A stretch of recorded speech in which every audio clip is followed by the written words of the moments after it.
नमस्कार दोस्तों, आप क्राइम तक देख रहे हैं। बात करते हैं अतीक मर्डर केस में। लगातार इसमें खुलासे हो रहे हैं। दरअसल 2 वीडियो सामने आए थे सुबह, जिसमें एक वीडियो असद का था जो काफ़ी पुराना बताया जा रहा है, जिसमें उसके फ्लैट में मारपीट हो रही है। एक और वीडियो सामने आया है जो तफ्तीश में जिसको शामिल कर लिया गया है। सुनील भाई, अब जो वीडियो पुराने गड़े मुर्दे उखाड़े जा रहे हैं, उसका कोई मतलब है? इस केस से कुछ आगे बढ़ेगा? देखिए, वीडियो से ये हम दिखाना चाहते हैं कि ये लोग जो माफिया और जो डॉनगिरी है, आप देखे होंगे कि जो अभी जो असद का जो एक फ़ोटो भी आया है उसमें वो गाल पर डॉन लिखा हुआ है। वो बताया जा रहा है कि जब कॉलेज में जब उसका फेयरवेल पार्टी चल रही थी उस दौरान उसने डॉन लिखा था और उसी से केक वगैरह काटे थे। ठीक है। फिर एक और फोटो है जिसमें गैंगस्टर दिख रहा है कि पीछे गैंगस्टर लिखा हुआ है, वो बैठा हुआ ओवरकोट पहन करके, काला चश्मा लगा करके। मतलब कुल मिलाकर ये दिखाने की कोशिश की जा रही है कि हाँ, ये वाकई में माफिया थे, वाकई में डॉन थे और वाकई में ऐसी ये मतलब इनकी ऐसी दहशत थी लोगों में, ताकि वो दिखाना चाहते थे कि मतलब इनका पूरा एक इलाहाबाद में, जैसे अभी आपने एक वीडियो देखा होगा कि उसमें एक घर पे कब्जा करना चाहता है अतीक। वो अपने पहले गुर्गों को भेज करके धमकी दिलाता है, जब वो नहीं मानता है तो खुद ही चला जाता है। देखते हैं कि गाड़ी से उतरता है और पैदल जाता है, उसके पीछे पीछे 2-3 गनर होते हैं, वो जाते हैं साथ में और फिर पीछे से गाड़ी आती है। तो मतलब ये दिखाया जाता है, दिखाने की कोशिश की जा रही है कि वाकई में बहुत बड़ा माफिया था। और जो लोग ये सोच रहे हैं, जो लोग उसका तारीफदारी कर रहे हैं कि नहीं हो सकता कि गलत हो, एनकाउंटर पे चाहे सवाल उठाए जा रहे हैं, चाहे अतीक की मौत पर तमाम चीज़ें, जैसे कई विदेशी मीडिया ने वो बोला कि ये तो चलिए पार्लियामेंट भाई MP था ही, लॉ मेकर था, एक्स लॉ मेकर की हत्या हो जाती है, तमाम इस तरह के सवाल। तो उसी को एक तरीके से मतलब कोशिश की जा रही है, काउंटर करने की कोशिश है। बिल्कुल। इसमें जो एक और चीज़ निकल कर आई, आज हमारी टीम आज तक की भी वहाँ पहुँची थी, उसके घर पर एक अजीब सी चीज़ें निकली हैं। ये क्या मर्डर हो गया है या खून के छींटे कैसे आ गए? तमाम जगहों पर चाकू मिल रहा है। क्या ये घर सीज़ किया गया था पुलिस की तरफ से, या ये उन प्रॉपर्टीज़ में था जो पुलिस ने सीज़ की थी, या ये रैंडमली कोई ऐसा ऑफिस है जो अब हमें पहली बार दिख रहा है? चिराग भाई, हम अभी वो स्टोरी देख रहे थे, तो जब अतीक पे घर पे जब छापेमारी की जा रही थी, जब शुरुआत की आपको बात होगी, करीब 18 दिन पहले की बात होगी, तो आपको याद होगा कि करीब 25-30 लाख रुपए कैश बरामद हुए थे। वो मर्डर के बाद जब तलाशी अभियान चल रहा था, तो ये सेम वही घर है जहाँ से पैसे मिले थे, बल्कि वही ऑफिस, हाँ ऑफिस ही है। और वहाँ पे अभी कुछ दिन पहले भी मीडिया के लोग गए थे, और आज ये जो चीज़ें आई तो थोड़ा सा मुझे भी ये बड़ी हैरानी हो रही है कि जिस जगह पे मीडिया के लोग पहले, आप तो खुद इतने बड़े अच्छे जर्नलिस्ट हैं और आप जाते हैं, मौका मुआयना करते हैं, तो अब क्या आपको लगता है कि किसी घर में आप जाते हैं तो कोई चीज़ें आप छोड़ देते हैं, कुछ जगह जाना आपका बाकी रह जाता है? मुझे नहीं लगता है कि कहीं, मतलब वो भी खासतौर पर जब पत्रकारों में जब इतनी ज़्यादा उस तरह का एक तरह से एक दूसरे से लड़ाई, मतलब चैलेंज है कि भाई एक्सक्लूसिव खबरें लानी है, तो मुझे फिर अचानक आया है तो अब या तो घर अलग हो, मतलब अभी वो मैं ये दावे के साथ नहीं कह सकता हूँ कि जो पहले जिस घर में गए थे मीडिया के लोग, जहाँ की तस्वीरें आई थी और आज जिस घर को दिखाया जा रहा, दोनों सेम है या अलग था, या फिर बिल्कुल बंद था और आज वो नई तस्वीरें हैं। ये थोड़ा सा मुझे बड़ी हैरानी हो रही है कि पहले क्यों नहीं है, आज अचानक कैसे आ रहा है। और इस तरह के खून के छींटे, चाकू, तमाम ये सब चीज़ें जो मिल रही हैं, बड़ी हैरानी वाली है कि ये कैसे आई। फिर एक हम सोफे पर देख रहे हैं कि एक साड़ी है, उस पर कपड़ा है, उस पर भी खून लगा हुआ है, खून ब्लड स्पॉट है। ये चीज़ें या तो पहले सील नहीं की गई, पुलिस ने किया तो कैसी कार्रवाई की ये चीज़ें, जबकि ये साइंटिफिक बहुत बड़े एविडेंस है। मीडिया के लोग वहाँ पे जा रहे हैं, हो सकता है कि टच भी कर रहे हों। जैसे कहते हैं ना कि बहुत सारे बड़े बड़े केसेस में वही मछली बाजार जैसा सब कुछ हो जाता है, तो इस केस में भी कुछ अब वैसा ही होने लगा है। अब बाकायदा इसको सबूत की तरह इसको पुलिस को सीज करना चाहिए था, फॉरेंसिक वहाँ पे जो FSL की टीम है वहाँ जानी चाहिए, ये सब चीज़ें होनी चाहिए, लेकिन ये अब तो ये लापरवाही दिख रही है मेरे। इसमें जो एक चीज़ और भी समझ में जो परे है, क्या ये सेम घर है? पहली तो ये बात होनी चाहिए। दूसरा, इसमें ये बात होनी चाहिए कि अगर सेम घर है तो अब ये कैसे साजिश? तीसरा ये भी सवाल उठ रहा है कि ये एक तरह से कई लोग कह रहे हैं, कई व्यूअर्स भी हमारे आज लाइव में कह रहे थे कि ये एक एजेंडा है सरकार का जो वो चला रही है और कहीं ना कहीं अपने आपको फोकस रखना चाहती है कि देखिए इस केस में हम जो है कितना अच्छी इन्वेस्टिगेशन कर रहे हैं, काइंड ऑफ। हाँ, जैसे शुरू में आपने बोला कि जो वीडियो फोटोज ये अचानक ये सब चीज़ें कहाँ से आ रही हैं, क्या इससे पहले भी बहुत सारी चीज़ें आई थी, बहुत सारी चीज़ें नहीं भी आई थी। बिल्कुल आपकी बात सच है। तो देखिए, कई बार ऐसा होता है कि कोई एक केस है, जैसे इसमें जो सबसे बड़ा सवाल हम लोग जिस दिन अतीक और अशरफ की हत्या हुई उस दिन में एक बड़ा सवाल था कि जो 3 हमलावर आते हैं उनके पास ये 9 लाख की पिस्टल, 7 लाख की पिस्टल, ये तमाम पिस्टल कैसे आती है उनके घर? तो खाने के लिए नहीं, अब वहाँ के ग्राउंड रिपोर्ट अभी मैंने देखी, तो वहाँ पे क्या है कि तीनों के घर, जो तीनों हमलावर थे उनके घर अब बंद हैं, उनके परिवार के लोग कहाँ हैं ये भी नहीं पता। और ये भी कहा जा रहा था कि उनके घर तो ऐसा खाने के लिए भी तो ऐसा नहीं था एक नॉर्मल रूटीन जैसे 2 वक्त की रोटी किसी तरह जुटा पाते थे, उनके पास इतने महंगी पिस्टल कहाँ से आई, तमाम चीज़ें हैं। तो उस पर अभी तक तो, और जाहिर सी बात है तीनों अलग अलग जगह के थे, तीनों अलग अलग ज़िले के थे, तीनों क्यों आते हैं। फिर एक रिपोर्ट आती है कि नहीं, जो मेन जो मास्टरमाइंड था वो कहता है कि वो उसने तीनों को बुलाया, लेकिन क्यों?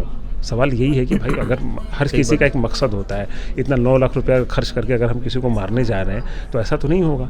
तो जाहिर सी बात है किसी न किसी के कहने पे, मतलब मास्टरमाइंड वो तो नहीं है, इसके पीछे कोई और है, लेकिन उस पर उस फोकस को डाइवर्ट करने के लिए ये सब चीज़ें, देखिए चीज़ें आती कैसे हैं। जाहिर सी बात है हम लोग चूँकि क्राइम रिपोर्टर हैं तो हम लोग बहुत बखूबी जानते हैं कि ये चीज़ें लीक कराई जाती हैं, और वो डिपेंड करता है रिपोर्टर पे कि हम इसको कितनी, मतलब हम इसको कितनी महत्वपूर्ण तरीके से उसको सामने लाते हैं। हाँ, इसको जनरल तरीके से भी ला सकते हैं और एक हम मेगा एक्सक्लूसिव और तमाम तरीके की चीज़ों को करके लाते हैं, तो ये कहीं ना कहीं पुलिस चाहती है कि आप डाइवर्ट हो जाइए, और हम डाइवर्ट हो जाते हैं। लेकिन सवाल वही है कि इसके पीछे कौन है, उस पर हमारा फोकस होना चाहिए। रिमांड पे आए तो क्यों नहीं निकाल पा रही पुलिस? जो पुलिस जिस STF की हम लोग बात करते हैं कि ये कोई भी खबर, मतलब कहीं से भी कहते हैं कि पाताल से भी ढूंढ के बदमाश को निकाल लेते हैं। तो फिर आप इतना आप शक क्यों कर रहे हैं STF पर कि भाई ये 3 से ज़्यादा 4 लोग हैं? उन्होंने तो क्लियर कर दिया कि भाई जो तीसरा था उसको एक गैंगस्टर ने बंदूक दी थी। दे सकता है, इसमें कोई मतलब ऐसी कोई वो नहीं है कि बहुत मतलब ऐसा लग रहा हो यूनिक चीज़ की नहीं मिल सकती। कई बार गैंगस्टर दे देते हैं एक दूसरे को पिस्टल। बिल्कुल जो है वो बिल्कुल दे देते हैं, लेकिन अब देखिए ना कि इसकी कड़ियाँ जो है ना, देखिए जब हम लोग खबर लिखते हैं ना तो मैं हमेशा कहता हूँ कि भाई हर सवाल का एक जवाब हो जाना चाहिए। मुझे अभी तक इस केस में पूरे जो अतीक और अशरफ का जो हुआ है, जो मोटिव है, ऐसा नहीं कि किसी को इतना डेयरिंग तरीके से मारना हो केवल दिखाने के लिए कि हम जाके मार दें उनको, चलिए वो भी एक चीज़ समझ में आती है, ठीक ना। लेकिन फिर इन्हीं दोनों को क्यों इस तरीके से? तो बहुत सारे भी सवाल हैं जिनकी कड़ियाँ भी जुड़ नहीं पा रही हैं। वो सब चीज़ें जब होता क्या है ना कि जब एक अधिकारी, जब सारी चीज़ें सामने होती हैं, सारी चीज़ें आप प्रेजेंट कर देते हो, तो ये सवाल अपने आप पूरे हो जाते हैं। लेकिन अभी सवाल अधूरे हैं। मतलब आपका कहना है कि प्रेस कॉन्फ्रेंस हो जाए, वो सब कुछ क्लियरिटी कर दे, सारी चीज़ें पूछी जाए उनसे, वो क्लियर कर दे। बिल्कुल ये कैसे मिलते हैं, कहाँ मिलते हैं, क्यों मिलते हैं, और इनका मकसद जो इस तरीके से करते हैं। फिर इनका जो आइडिया है मीडिया का, मतलब देखिए हर सवाल का जवाब होना चाहिए कि मीडिया का जो आइडिया है कि हम चलो ठीक है आप देख रहे हो पेशी, फिर जो लापरवाही भी होती है इसमें, देखिए लापरवाही की भी बात है कि अगर हम गाड़ी हमारी अंदर जा सकती थी, अंदर हम बाकायदा, और डॉक्टर भी आ सकते थे वहाँ पे, जहाँ आप कहते मेडिकल चेकअप के लिए आ सकते, ठीक है आपका रूटीन था, चेकअप कराना ज़रूरी था, वो भी करा सकते थे। फिर वहाँ पे लाते हैं और फिर मीडिया से बात कराने की क्या आपकी ज़रूरत है? नहीं ऐसे तो अगर आप ये भी कह लो कि साबरमती जेल से उनको लाने की क्या जरूरत है, तो वैसे भी नहीं वो तो बिल्कुल नहीं, वो तो लाना था। लेकिन देखिए चिराग भाई, अब तो आप कस्टडी में ला रहे हो, लेकिन कस्टडी में ऐसे तो आप बहुत सारे बदमाश हैं। अब हम कह दें कि इनसे आप बात करा दीजिए, तीनों से आप बात करा रहे हैं, आपकी कस्टडी में आप बात करा सकते हैं इनसे तो आप नहीं बात कराना चाह रहे हैं, लेकिन उनसे आप लगातार बात करा रहे हैं। उनको गाड़ी से उतार करके करीब 1 किलोमीटर तक आप पैदल लेके जा रहे हैं, ठीक ना, मीडिया को बिल्कुल करीब तक ला रहे हैं, ठीक है मीडिया को ला रहे हैं, अच्छी बात है, कोई बात उसमें हम सवाल नहीं कर रहे हैं। लेकिन एक मतलब एक दोहरा आपका जो ये चीज़ें दिख रही हैं, तो उसके बाद तो आपकी पूरी फौज आप देखे होंगे जब उनको कोर्ट के पेशी के ले जा रहे, तो ऐसे ले जा रहे जैसा लग रहा है कि मतलब किसी बहुत बड़े मतलब प्राइम मिनिस्टर की सुरक्षा की बात हो रही है, पूरे दौड़ते हुए, सब कुछ आपने देखा ही होगा वो सारे वीडियो। तो इसके लिए तो ये कर रहे हैं, और ये चीज़ है। और ये 10 दिन बाद फिर ये केस अभी ख़त्म होगा, फिर कोई एक नया केस आएगा, कोई माफिया आएगा, तो फिर उस तरह से आप करने लगेंगे, फिर उसको कोई मार देगा तो फिर इस तरह से सुरक्षा करेंगे। तो ऐसी लापरवाही बार बार क्यों होती है, ठीक ना। तो इसका भी सवाल हमें चाहिए, इस चीज़ का भी जवाब चाहिए कि ऐसा क्यों? जो पुलिस वाले थे जिन्होंने जो जाँच कर रहे थे वहाँ पे थे, उन्होंने क्यों नहीं एक्शन लिया तुरंत? उसका भी एक जवाब होना चाहिए कि भाई आप उसे पकड़ रहे हो, गोली जब चला रहा है तब तक तो आप पकड़े हो, गोली चला रहे हैं, ठीक है, आप उस पर गोली नहीं चला सकते थे, लेकिन उसका आप देखेंगे उस वीडियो में तो पेट से उसे पकड़ा हुआ है, लेकिन वो गोली चला रहा है। तो उस समय तो आप गोली चलवा सकते थे, उस समय तो मार सकते थे उसको जब वो कर रहा था, उस समय जब तक वो सरेंडर नहीं किया था। तो तमाम ऐसे सवाल है, हर सवाल का आप जवाब दे दीजिए, हम भी मान जाएंगे, लेकिन अभी सवाल का जवाब नहीं मिले हैं, इसलिए हम सवाल उठा रहे हैं। इसमें शाइस्ता और गुड्डू जो बहुत अहम कड़ी है, दोनों गायब हैं। और हमने देखा एक वीडियो और आई थी जिसमें बरेली, ये बहुत क्लियर हो गया कि बरेली में ही साजिश रची गई थी, और वहाँ जेल में मिलने गए असद भी गया, गुड्डू भी गया, सदाकत भी गया, तमाम आरोपी गए। तो ये वीडियो कितना महत्व रखता है और इससे आगे क्या, आगे वाला आउटकम क्या होगा? नहीं, ये वीडियो तो बहुत महत्व रखता है चिराग भाई। और मैं आपको बता दूं जिस तरह की चीज़ें जो समझ में आ रही हैं कि एक बहुत बड़ा सवाल था कि जो असद है वो आखिर इतना, उसके पास तमाम गुर्गे थे, क्यों आखिर जाता है, खुद ही टीम लीड एक तरीके से करता है, खुद ही मारता है।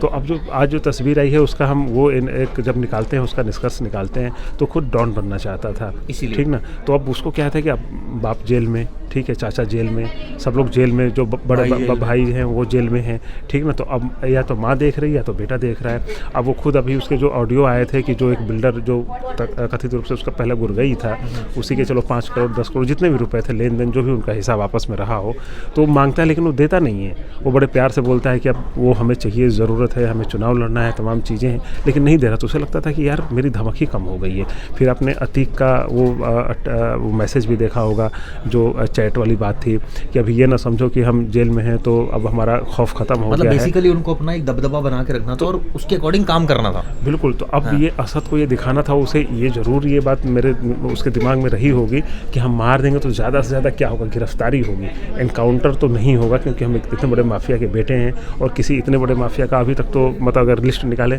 तो नहीं होता है एनकाउंटर। आमतौर पे आपने देखा होगा कि नहीं होता है। तमाम जो राजनीतिक जो एमपी रहा हो, जो मतलब इतने 5 बार MLA MP, तो उनको लगता है कि शायद तो मेरा तो नहीं होगा, इतना तो वो श्योर था ही, इसीलिए फ्रंट पे आता है और मारता है कि ताकि हमारी एक बार दहशत फिर से प्रयागराज में और इसके आसपास के इलाके में हो जाए, ताकि हम किसी को अगर फ़ोन करें तो वो बंदा डर के पैसे हमें दे दे। इसमें अब जो आरोप ये भी लग रहे हैं, सवाल ये भी उठ रहे हैं, कई 100 करोड़ की प्रॉपर्टी जब्त हो गई है, मतलब एक तरह से कहा जाए बर्बाद कर दिया है। 1100 से ज़्यादा करोड़ की प्रॉपर्टी जो नामी जो पता लगी, 100 सेल डीड पता लगी, वो जब्त कर लिया आपने परिवार के 2 लोगों को, मर गए 2 लोग परिवार के, 2 बच्चे नहीं कहूँगा, मतलब उनके बेटे ही है, जेल में है, पत्नी भाग रही है। तो मतलब एक तरह से कहा जाए कि अभी भी इसने हैंडओवर किसी और को कर दिया है सारी चीज़ें, और उसको पता है क्योंकि आने वाले वक्त में शाइस्ता गिरफ्तार होगी। तो ये भी कहा जाता है। और ये दूसरा कि क्या अभी भी इनके पास इतना प्रॉपर्टी है कि ये मतलब सर्वाइव कर सके? नहीं, अब तो सारी चीज़ें देखिए कि अब अभी जो वो कैश जो बरामद हुआ था, पता नहीं 30 या 35 लाख रुपए, तो वो तो अभी मिले थे, अभी पता नहीं और कहाँ होंगे, और पता नहीं कहाँ होंगे। देखिए पैसे तो इनके पास हैं, तभी ये भागे जा रहे हैं और मदद भी लोग कर रहे हैं। क्यों लोग मदद करते हैं? जहाँ जाए वहाँ हमने 10 लाख रुपये डाल दिए, 5 लाख रुपये डाल दिए। कोई भी आदमी होगा सोचेगा कि चलो यार ज़्यादा से ज़्यादा क्या होगा, हमें 2 महीने की जेल हो जाएगी कि उसको हमने शरण दी, ठीक ना, लेकिन पैसे तो मिले। तो ऐसा हो सकता है, मैं ये नहीं कह रहा हूँ, हो सकता है जम्पशन हो, ऐसा पूरा सच ना हो, लेकिन ऐसा आमतौर पर होता है तरह की चीज़ें। तो वही सारी चीज़ें हैं कि ये सब चीज़ें चल रही हैं और भागे जा रही है, लेकिन आज नहीं तो कल उसे सरेंडर तो करना ही है। तो अब देखते हैं कि क्या निकल के आता है। पैसा आपको कहना है बहुत है इनके पास, प्रॉपर्टी पैसा तो देखिए, पैसा तो अभी भी बहुत ही होगा।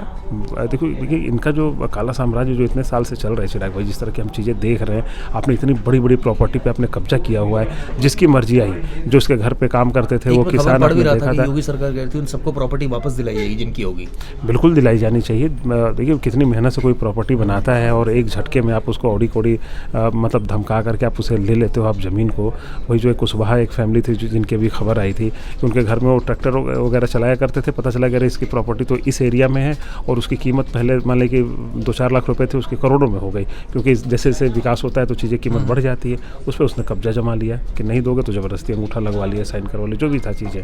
तो इस तरह से बहुत सारी प्रॉपर्टी होगी। हो सकता है कि उसको अभी क्या है कि जब ये उमेश पाल का मर्डर हुआ है तो उससे पहले इनको प्लानिंग करनी थी, उसी के लिए पैसे जुटा रहे थे। तो पैसे जब किसी से नहीं मिल रहे थे पुराने, तो हो सकता है बहुत सारी प्रॉपर्टी बेची हो, उसी के पैसे आए हों, क्योंकि प्रॉपर्टी तो इनकी बहुत ज़्यादा है। और मैं आपको बता दूं कि वो तो मिली है चिराग भाई। मैं अभी इसका एक डेटा भी एनालिसिस कर रहा था, कुछ दिन पहले की बात है, 2 दिन पहले की बात है। तो जो इनके रिकॉर्ड में है, जब ये चुनाव लड़ा 5 बार विधायकी का और सांसद का, तो उसी का डेटा हम देखेंगे तो 24 करोड़ की प्रॉपर्टी मिली है। 24 करोड़, वो तो सोचिए लिखित में वो तो ठीक ना। और हमेशा इसको 1100 करोड़ की तो सीज हुई है इसकी। हाँ, वो तो लिखित में है। अब उसको कितने गुना आप बढ़ाते जाइए, वो लिखित वाले हैं, ये केवल सही बात है कि वो तो दिखाने वाले हैं। तो आप दिखा सकते हो कि जो आदमी जिसकी पहले 1-2 करोड़ रुपए, जब पहला चुनाव में आप आते हैं तो 1-2 करोड़ रुपए हैं, और जब उस समय के 34 आप समझो। हाँ, उस समय 24 आज के 50 से ऊपर हो गए। हाँ, और उसकी कीमत आप सोचिए ना कि जो 25 करोड़ की प्रॉपर्टी थी उसमें ज़्यादातर तो वही है आपकी जो ये प्रॉपर्टी वाली बात है। कैश तो कम ही रहेगा 1 करोड़ के आसपास, मतलब कुछ लाख कैश होंगे, कुछ लाख की ज्वेलरी होगी, लेकिन ज़्यादातर प्रॉपर्टी मतलब समझ के चलिए 20 से 30 करोड़ की प्रॉपर्टी, उसकी आज की कीमत समझ रहे हैं अरबों में, कितने अरबों की होगी। तो उनमें से कोई बेचे होंगे, उसके पैसे आए होंगे, तो ऐसा तो है नहीं कि एक जगह पे रखे होंगे, तमाम जगह पे होंगे। तो वो चीज़ें चल रही हैं, उसी से तो इनका बैकअप चल रहा है, नहीं तो कहाँ से चलता है। बिल्कुल सही कहा सुनील भाई ने, बैकअप तो उसी से चल रहा है। फिलहाल इस मामले में इन्वेस्टिगेशन लगातार आगे बढ़ रही है। ये वीडियो आपको कैसे लगी जरूर बताइएगा दोस्तों। Thank you.